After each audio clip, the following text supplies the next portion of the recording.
ፍቅር ሁልጊዜ አልጋ ላይ አይሰለችህም? ሁሌ አልጋ ላይ እንደ በሽተኛ ይሰለቻል። እንዴት እንድናደርግ ፈልገሽ ነው?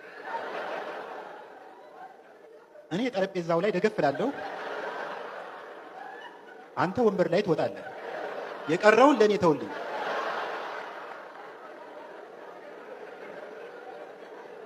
ሳሎናችን ውስጥ እግሩ የሚንቀጠቀጥ የሳጠራ ወንበር አለ።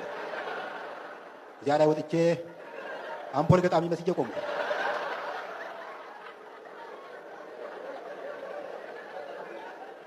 ከአንድ ደቂቃ ምናምን ሰከንድ በኋላ እሷ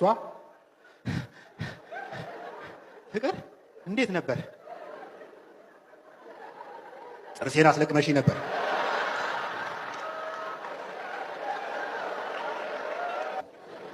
መላው ሰውነቴን ደግሞ ባይፈርስ ብዬ ሰይሜዋለሁ።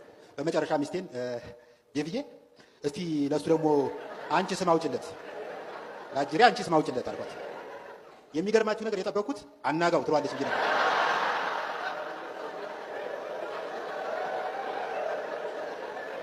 ይሄ እንኳን ቢቀር ሀጎሴ ምናምን ትሏለች ብዬ አስቤ ነበር። እሷ ምንም ሳታመነታ ቢያድግልኝ ብየዋለሁ።